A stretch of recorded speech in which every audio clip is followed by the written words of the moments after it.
Guys, it's fight week for the Frampton Leo Santa Cruz rematch, which is, a very, very exciting fight.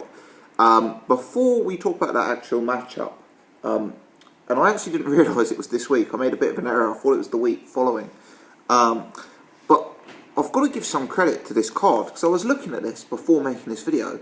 This is a good night's boxing. So, as a sort of co-main event type fight, you've got Dejan Zlatkanen versus Mikey Garcia in the lightweight division. That's a real good fight. I understand the winner of that is going to potentially face the Crowley Linares winner, so there's some good matchups at lightweight. You've also, on the undercard, got Lee Selby, admittedly in a one-sided fight, and you've got Josh Taylor, admittedly in a one-sided fight. But I'm going to give credit to Team McGuigan for the way they're managing Josh Taylor. Fair play to them for getting Josh Taylor out and getting him on a bill like this so early on in his career. It's going to be great experience for him as an individual. It's going to be great exposure for him fighting over in the States and hopefully getting recognised at this early stage of his career. People who've seen my videos on Josh Taylor in the past know that I rate this guy as a world level operator. And I think by the time he gets to that level, he'll be stood in very, very good stead for fighting on bills like this and getting international exposure. Now, unfortunately, I don't have time to dissect all of those fights in separate videos and discuss the Selby matchup or the Mikey Garcia matchup. This video is largely going to be focused on Frampton Santa Cruz. But we will do the podcast as we do every Wednesday at 8:30 tomorrow, and I'll certainly take that opportunity to go down the entire card with the guys, as well as some of the other boxing that's going on this week. There's a few other fights that are worth mentioning, actually. It looks like a decent weekend ahead of action. So let's talk about Leo Santa Cruz versus Frampton, the rematch. Now, long-term viewers of the channel know that I was very sceptical that Frampton would beat Leo Santa Cruz last time out. I had a number of reasons for doubting Frampton. Number one, I suspected he was small at the weight. I look at him compared to Scott Quigg in their fight, and I always thought Scott Quigg was the bigger man. I thought Frampton moving up in weight, I'm not sure how that's going to work out.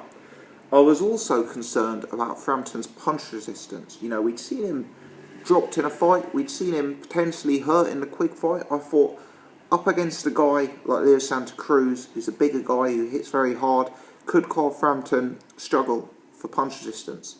And then I also thought stylistically the fight wasn't right for Frampton. I thought Frampton would struggle against a guy who brought the output, the volume, the aggression of Leo Santa Cruz. I thought Frampton would be a guy who'd need a bit more time and a bit more distance than Leo Santa Cruz allowed. So I had multiple distinct concerns about Frampton going into that matchup, which made me very, very sceptical that he would emerge victorious. But not only did he emerge victorious for me in a good bit of style. And I know some people have that fight very close. I know some people even think Leo Santa Cruz won that fight. I had Frampton winning it fairly nicely. And I've been a Frampton sceptic at times. Now, it's always my belief with rematches that the guy who you class as the more technical boxer out of the two guys has a slight advantage in the rematch. Because I believe that by their very nature, a boxer analyses their opponent and makes adjustments, makes adaptations. I actually believe in the first fight, by the end, we had seen Frampton make the necessary adaptations to get the better of Leo Santa Cruz. So I actually think Frampton is going to be able to establish similar dominance to how he established himself in the first fight, in the second fight. But I don't see him taking him as long as to do so as he did in the first fight, because I think he's already got Leo Santa Cruz worked out, and I think that experience of sharing the ring with Santa Cruz and of doing 12 rounds with him is going to mean Frampton has the game plan nailed to a T. I believe that's the boxer's advantage here. Santa Cruz is a very good fighter. He's someone I respect immensely. He's someone I'm a fan of. But Santa Cruz is a predictable fighter. What he does is very effective, hugely high output, overwhelms you, big guy, comes forward, very aggressive, but he's predictable. Santa Cruz is not the most versatile of operators. Santa Cruz isn't going to bring some back foot counter-punching game to this fight. Santa Cruz is what Santa Cruz is. And for me, Carl Frampton's already proved the superior man. From my perspective, I understand the reason the rematch is happening is because of contracts and legal stuff, and that's all well and good. For me, this isn't actually a fight that I particularly felt the need to see a rematch for. Don't get me wrong; it was a great fight first time round, and I think BoxRec has these guys number 1 and 2 in the division, so it's always good to see matchups of this quality being made. But did I feel the need to see it as a rematch? Probably not. For me, a rematch would be more justified if there was some controversy in the fight, like Froch Groves, or if the fight was particularly close, like the Gale Baddy Jack. This kind of fight, and I'd lump in Kroll Linares into it. It wasn't initially the kind of fight I was pining for a rematch for, because I've got no reason to suspect the result will be different second time round as it was first time round. In fact, I actually think that with the benefit of that experience, Carl Frampton is a more substantial favourite. Now, Leo Santa Cruz has his fans, he has his believers, and the main point I've heard them make is that Leo Santa Cruz's father was diagnosed with cancer in the first fight, before the first fight, and that perhaps led to him putting in a lesser training camp and therefore a lesser performance. Look, clearly, if his father's been very ill, that's not good going into a fight, clearly. Do I believe that was the difference maker in this fight? Absolutely not. And I'll tell you why. Because Leo Santa Cruz put in a vintage Leo Santa Cruz performance. Leo Santa Cruz didn't fight anything more or anything less like Leo Santa Cruz normally fights. Leo Santa Cruz fought in that ring exactly how I expected him to. Now, I suspected what he'd bring would be enough to beat Frampton, but I got that wrong. But I didn't think Leo Santa Cruz put in any less of a performance that night.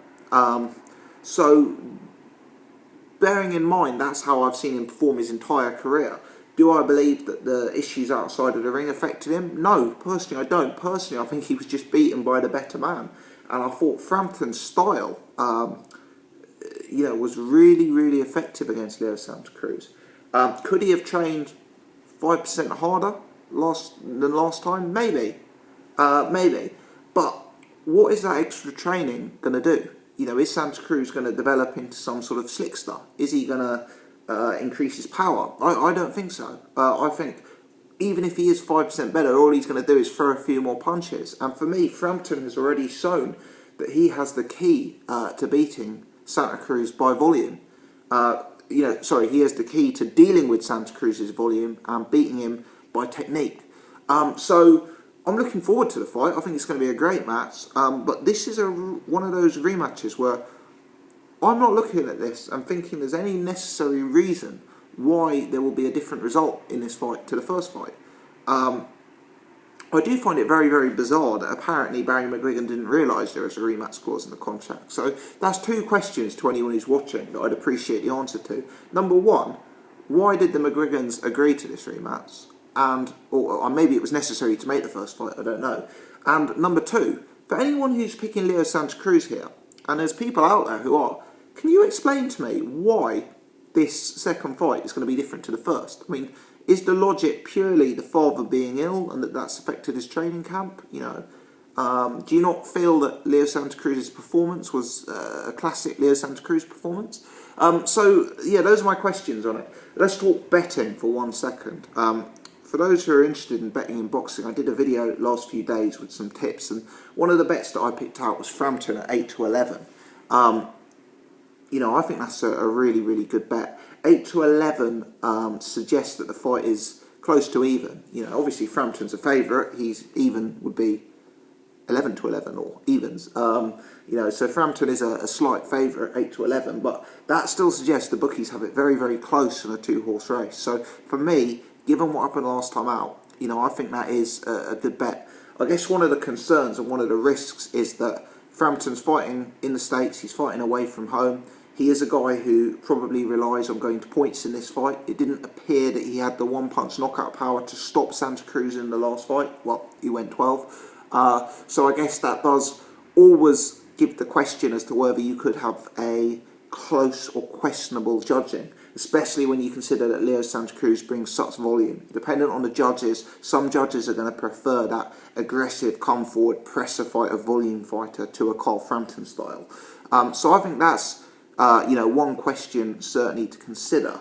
But putting that to a side, I think 8 to 11 for Frampton is a very good price. And one bet that I know my good friend Irish Tom is taking, which again is a very, very good value, is Carl Frampton to win on points, 13 to 8. So that means if you put £1 on Carl Frampton to win the fight, you get about £2.55 returned. Sorry, that's to win the fight on points. Now, for me, if you're somebody who believes Carl Frampton is going to win the fight, like I do, and you're getting 8 to 11, I think most of us who think Frampton's going to win the fight would be inclined to say he's more likely to win by points than by KO. Just having seen the first fight, it didn't look like Frampton, up in weight class, necessarily was going to spark Leo Santa Cruz out at any particular moment. Santa Cruz was eating a lot of leather, don't get me wrong. Frampton can whack a bit, there's always a risk there. But for me, Frampton to win the fight at 8 to 11 is a bet that I'm going to look at. Frampton to win the fight by points at 13 to 8 is also a very, very tempting play. So I think there is a bit of angle here. I think the bookies have got it wrong. If I was pricing it, I've got to be honest, I'd have Frampton to win the fight about 1 to 2. And I'd have Frampton to win the fight on points. Yeah, I've got to be honest with you, I'd probably have that about 8 to 11, if I was pricing it up. So I think there's a discrepancy there. Anyway, guys, that's my thoughts. You've heard from me. We'll discuss further on the podcast tomorrow, as well as all of the undercard fights and all of the other weekend's action. So leave your comments below. Let me know your thoughts on this video. If you've enjoyed the content, please subscribe so you can check out my other stuff, including that podcast tomorrow. And please hit the thumbs up button. That helps broadcast this video to a wider audience and help me out with growing the channel. So many thanks indeed for watching.